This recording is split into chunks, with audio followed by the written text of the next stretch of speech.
గుజరాత్ లో జరిగిన విమాన ప్రమాదంపై ఇప్పటికే దేశవ్యాప్తంగా తీవ్ర చర్చ జరుగుతోంది. అహ్మదాబాద్ నుంచి లండన్ వెళ్లేందుకు టేకాఫ్ అయిన ఎయిర్ ఇండియా విమానం కొద్ది నిమిషాల్లో కూలిపోవడం వల్ల 270 మంది ప్రాణాలు కోల్పోయిన ఘోరం అందరినీ కుదిపేసింది.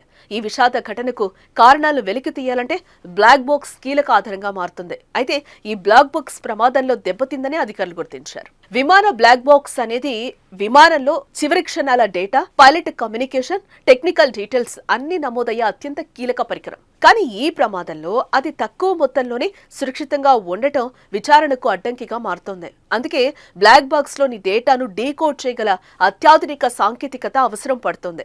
అందులో భాగంగా అమెరికాలోని వాషింగ్టన్ డీసీలో ఉన్న నేషనల్ ట్రాన్స్పోర్టేషన్ సేఫ్టీ బోర్డుకు పంపే విషయంపై చర్చ సాగుతోంది.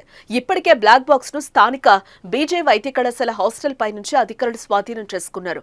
అయితే అది పూర్తిగా డ్యామేజ్ అవ్వకపోయినా లోపలి డేటా పూర్తిగా రికవరీ చేయాలంటే స్పెషలైజ్డ్ అనాలిసిస్ అవసరమని నిపుణులు అభిప్రాయపడుతున్నారు.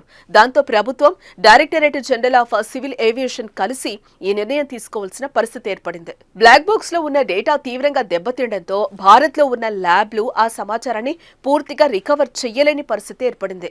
అమెరికాలో ఉన్న national transportation safety board NTSB వంటి సంస్థల వద్ద అత్యాధునిక టెక్నాలజీ, ప్రత్యేక పరిజ్ఞానం ఉండడంతో బ్లాక్ బాక్స్ లోపలి డేటాను డీకోడ్ చేయడం అక్కడ సాధ్యమవుతుంది.